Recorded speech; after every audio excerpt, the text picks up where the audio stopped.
Coming in at number 10, we have Krampus. Whoa, whoa, whoa, whoa, whoa. I'm actually scripting and filming this video on December the 5th, and researchers just told me that December 5th is Krampus night.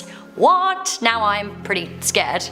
Krampus is like the anti-Santa. He's a half goat, half demon. Maybe he's a messenger from the devil himself, or maybe he is Lucifer incarnate. Who knows? All we do know is that legends of the Krampus are rife in Austria, Bavaria, northern Italy and Slovenia at Christmas time, and that the monster is said to punish kids who misbehave. How does he punish them, I hear you ask? With a severe beating, that's how. Thanks, Krampus. With the worst kids though, he's said to drown them or send them to hell. Fun. As I said, for me right now, tonight is Krampus night, which means that people in Northeast Europe will be out celebrating dressed like Krampuses. Krampy? Krampy? The problem with the Krampus parades and celebrations are that often people get way too carried away and actually beat people while they're in character. I think they need to slow down and stop channeling the Krampus. Krampus. Coming in at number 9, we have Black Peter, or Zwart Piet. This has been in the news quite a bit recently because it is pretty below par these days. Black Peter is very scary to look at, but also because he is a racist stereotype. A lot of people have accused the people of the Netherlands and Belgium, where he's particularly celebrated, of perpetuating a racial stereotype. Blacking up just isn't cricket. Other than that though, Peter is a benevolent fellow who gives out candy to good boys and girls and is a great friend of St. Nicholas. Doesn't sound so scary, right? A lot of people want to keep Black Peter alive and thriving, but others vehemently protest him. What do you guys think? Oh, coming in at number 8, we have Farmhand Rupert, and you don't want to party with him. Farmhand Rupert is a terrifying foe. He's a mean-spirited trickster of a man. Sure, we're going to talk about the naughty list and the nice list, but Farmhand Rupert has a different way of dealing with insolent children. As part of German legend, Farmhand Rupert walks around the hood, or the countryside, and asks unsuspecting children if they can pray. If they can, he gives them a delicious gingerbread gift. If they can't, he gives them random pieces of junk. If they refuse, what does he do? He beats them with a bag of ashes. Thanks for the beating, Farmhand Rupert, you gingerbread wielding creep. Coming in at number 7, we have the Elf on the Shelf. Okay, listen up. In my opinion, the Elf on the Shelf is absolutely terrifying. It's become very popular with parents these days, but the gangly looking elf has been in popularity since the book of the same name came out in 2005. The book is all about elves who visit kids' homes and watch them to determine whether or not they're naughty or nice. The book now comes with actually little creepy blue-eyed elves, and you can have them in your home. The product description says that they are Santa's eyes and ears in your house. Hello, surveillance state of Santa. You're invading my privacy. A police state is actually no laughing matter, and the Elf on the Shelf is like a threat to kids. Do you seriously want them to grow up believing that they're being what? I don't know. Are we normalizing this? I don't think we should. While we're talking about Elf on the Shelf, why don't we talk about the naughty list in general at number 6? So urban legend has it that Santa Claus, Father Christmas, Père Noël, whatever you want to call him, the legend says that he has a naughty list and a nice list, which is pretty concerning, not least to mention that he sees you when you're sleeping and he allegedly knows when you're awake. Creepy. Those on the nice list are rewarded with gifts, and those on the naughty list receive lumps of coal. Coal is something that you throw in a fire, which basically seems like a thinly veiled threat from Santa to me. The whole thing is like a weird mind control game for kids. There are allegedly ways to check the naughty and nice list too. I went on the North Pole Times to check if I was nice, and I was, but then I started checking other names and, well, this happened.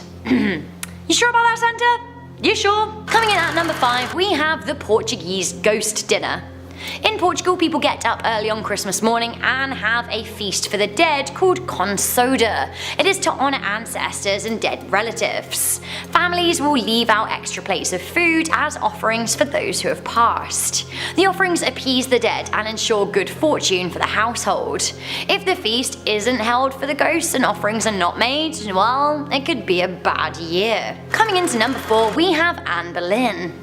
Anne Boleyn had a bit of a hard life, didn't she? Historically speaking, sometimes by some people just kind of frowned on for being a strumpet, but like in actuality, King Henry VIII was an abhorrent oaf, and she was, you know, just a woman who didn't want to give it up without being married. Saying that probably would have got me killed 500 years ago, but that's the thing about oppression, you can only silence people while you're alive. Your legacy speaks for itself when you're dead, so take that, King Henry VIII. You fatty. Anyway, poor Anne Boleyn of course ended up being locked in the Tower of London and then beheaded by her abhorrent husband. Life wasn't always so sad for her though. She actually grew up pretty happy with her sister Mary in Hever Castle in England. It is said that every Christmas Eve the ghost of Anne Boleyn can be spotted at this very castle in Kent, gliding around the grounds and across the bridge over the River Eden. Coming in at number 3 we have the Ghostly Gathering. Poland's beautiful castle, the Werewolf Royal Castle, was built high upon Warwell Hill in the 1500s. Old Polish legend says that within the belly of the hill there is a cave where an ancient great dragon used to live, although the fearsome beast was defeated. The hill is shrouded in mystery and magic and is an important spot for the history of the Polish nation. It seems that the urban legend also has it that in the hill there is a grand chamber, and in that chamber on every Christmas Eve evening all of the former kings of Poland hold a special ghostly council. I don't know what happens to the queens, I guess they're not invited. Anyway, it's said that they produce a magical energy that protects Krakow. Coming in at number 2 we have Frau Perchta. Merry Christmas! Hop hop hip hurrah! Oh look, it's the organ witch, Frau Perchta. Don't like her. She can stay away from me. This nightmare from Germany and Austria appears during the 12 days of Christmas right up until the Epiphany. She is said to be a direct descendant of the goddess of nature, and she generally lives in the woods all year round outside of the 12 days of Christmas where she enacts judgment on the townsfolk. It is said that she loves to reward good people, but she has gruesome punishments for the sinful ones. She scoops out their internal organs and replaces them with garbage. Thanks, Frau Perchta. That'll learn him. She also isn't the greatest looker, not that I'm judging. I am, however, judging the organ scooping though, that's just uncalled for. Finally, coming into number 1, I enjoyed this legend the most, but it is pretty scary. We have the legend of, correct my pronunciation, Jola Kotorin. Good.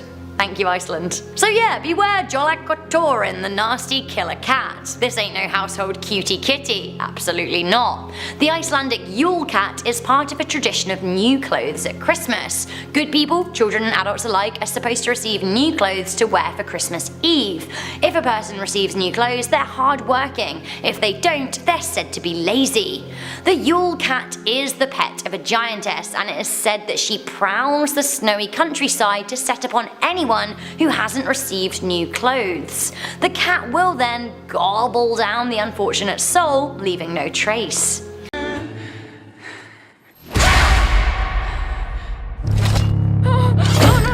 Looks like Martha Stewart threw up in here. This is delicious, honey. A little dry. Well, mine's delicious. Mine's dry. At number 10 we have Bill Snickle. What if I read them all out like I was Borat? Hey Bill Snickle! That would be good, you guys would like that. I bet you didn't know this, but Santa used to have a sidekick. Bill Snickle used to be the Robin to Santa's Batman. The two would travel around the world to give candies and presents to kids. He sounds like a good guy. Why would he be on this list? Well, Bill Snickle had his own way of doing business. Firstly, in the legend of Bill Snickle, this guy wouldn't wear a nice red suit and sleigh bells. No, he would wear worn down rags. This is a terrible choice because it's so cold out on Christmas. You should choose something that is more appropriate for the weather. And also, you only work one day a year, dude. You couldn't find something nice to wear on that one day you have to go out. He also would wear a mask with a long tongue so people couldn't figure out who he was. This guy wasn't in it for the fame. Probably the scariest part about him is he would carry a long wooden stick that he would use to beat kids who've been bad. God, he really wanted to take the parenting to a new level. He's like, you guys aren't going to do it properly, so I'm going to do it for you. At number 9 we have Tomate. I'm having fun.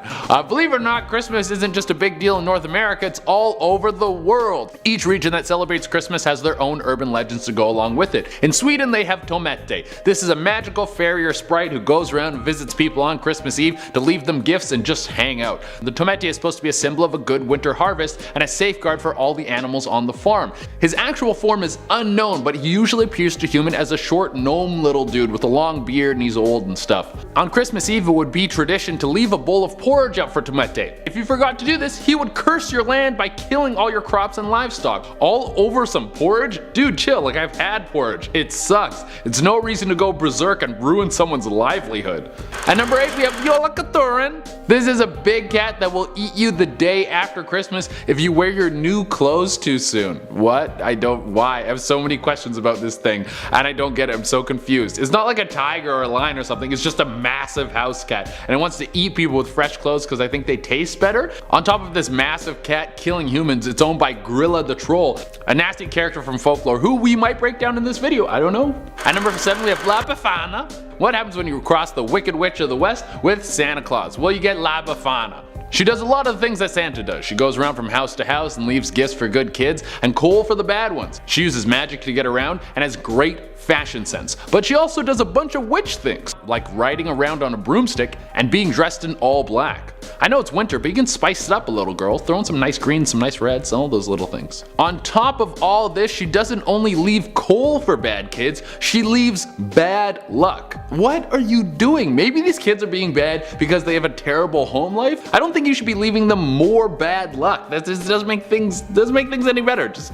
maybe help them out. The coal's enough. At number 6 we have Elf on a Shelf. I never had one of these in my house when I was a kid, and I'm happy because I hate these little things. Elf on a Shelf is an American tradition where you put a little elf on a shelf and he spies on the kids in the house and then tells Santa if they're being naughty or nice. This guy is a snitch. He spends all his time being a rat. Don't trust this little elf, man. Apparently, if a child touches them, they lose their magical powers. So don't forget, in the relationship with you and the elf, you have the power. If you see this little dude spying on you, then let him know if he doesn't go back and tell Santa you've been good, you'll take his powers away. At number 5 we have Krampus. Seems like every character who has ever gotten popular has an evil version of themselves. Superman has Bizarro, Hulk has the Abomination, and I am the good version of our fellow most amazing host Ayman Hassan, who is evil to her core. And Santa Claus is no different. He's got Krampus, who sounds like some grumpy old man. This guy does exactly what you think an evil Santa would do. He tortures kids who are on the naughty list, which seems like a bit harsh. Do you think they had a pitch meeting where this guy was like, I know you do the whole coal in the stocking thing, but what about we torture them to death? And Santa was like, man, can you get that dude with the stick back in here? This guy is like, oh, this is so over the top. You're too much, buddy. We'll beat him. We're not gonna torture him to death. My God. Krampus has a demonic body, kind of looks like a goat man thing.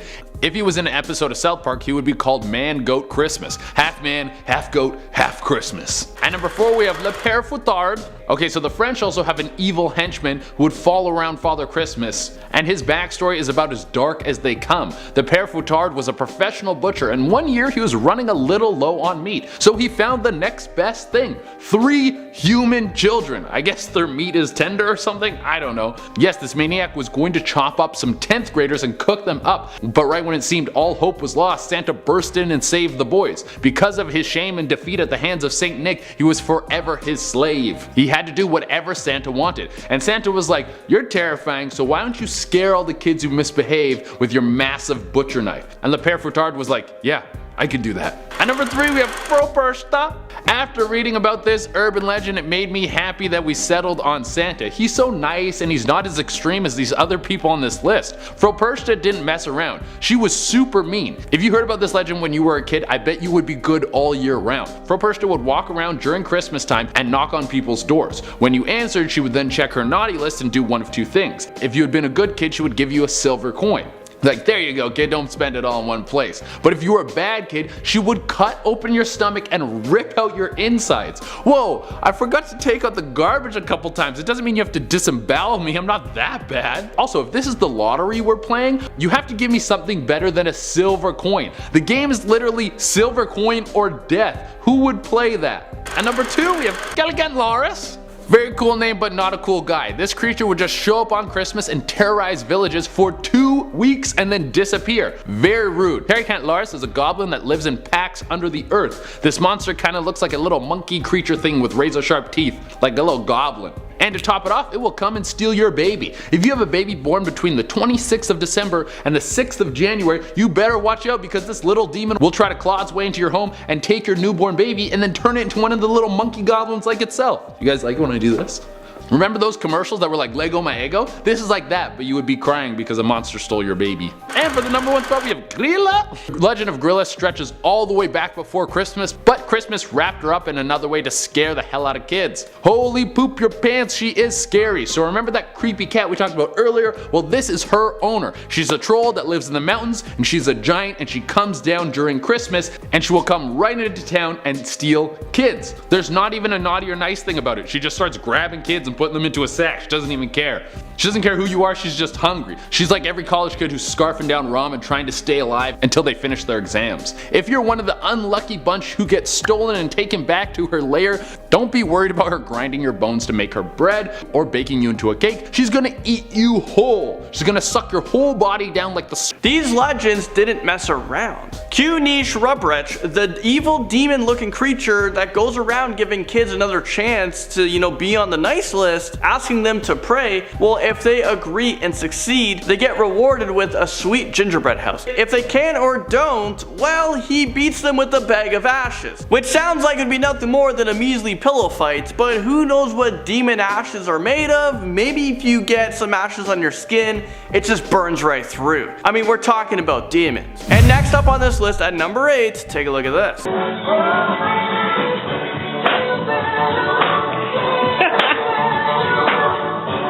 Although werewolves might seem at first glance like their own genre of scary, or even be related to, full moons and Halloween, well, the origin of werewolves pays homage to the most wonderful time of year, Christmas. I had no idea that werewolves was linked to Christmas. Legend has it that if you were born on December 25th, aka Jesus' birthday, you were mocking the guy, and so you must be punished. So you're getting punished for nothing you've done that you could have done like intentionally. You were just born on the wrong day. Absolutely terrifying. And next up on this list at number 7 we have the clown puppet, which is a scary story about 3 sisters who asked their parents for Christmas presents.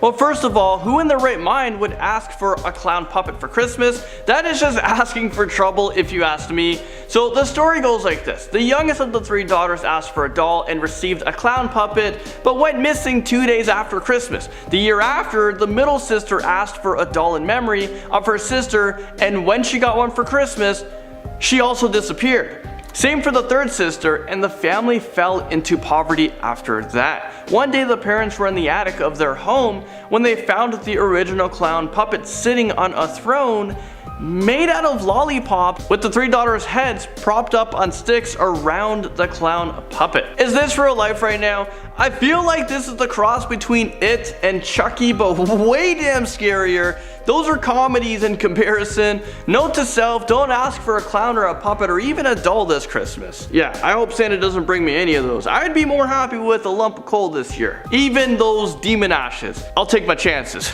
Number 6, Good King Wenceslas is a popular Christmas carol about a kind king who helps a poor peasant in a snowstorm.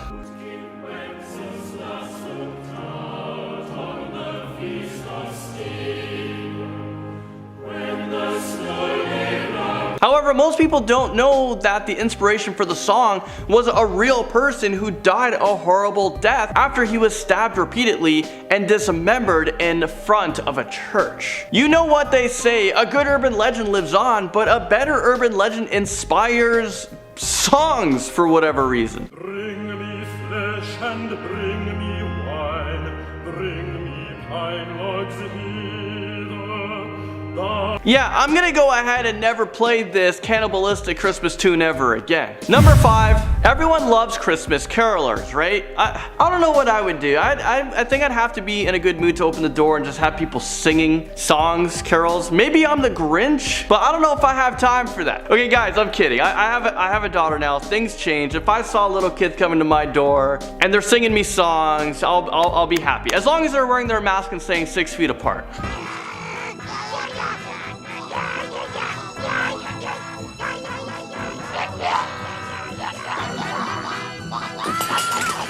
In fact, urban legend states that this Christmas carolers in the early 1700s were evil and did terrible things to people who opened their doors. After arriving unannounced, which most of these people do, they would threaten the homeowners with violence to the property.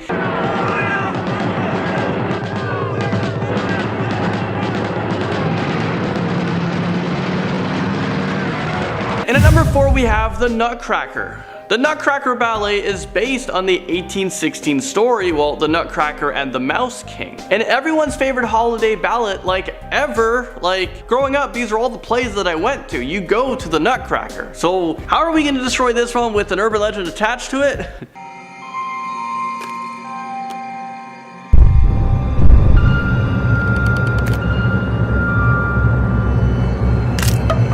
Well, if you're familiar with it, the original legends, well, it turned into a story about a 7-year-old girl named Mary who sliced her arm open after being startled by a vision of her toy Nutcracker coming to life. As she recovers from this, a man named Drosselmeyer tells her the tale of a man cursed with the ugliness of a Nutcracker by a heartless queen. Mary decides that she actually has a thing for the Nutcracker despite his appearance, and she is whisked away to marry him at the doll kingdom. But let's rewind. She was 7 years old. So the story about a child bride who marries a deformed toy really doesn't sit well with me. And actually, how did this become one of the most popular traditions of the Christmas holiday? How did we go from that to just happiness? Who created this story? Coming in at number 3.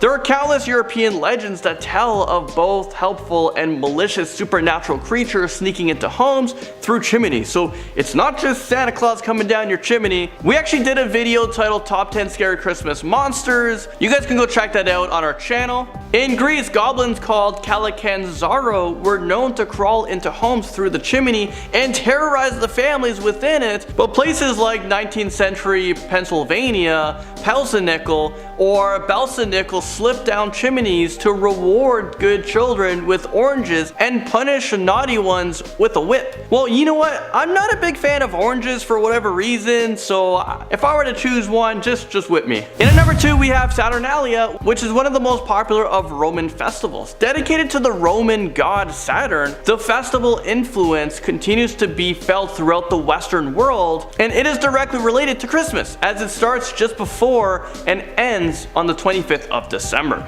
Here's the weird part about this whole thing.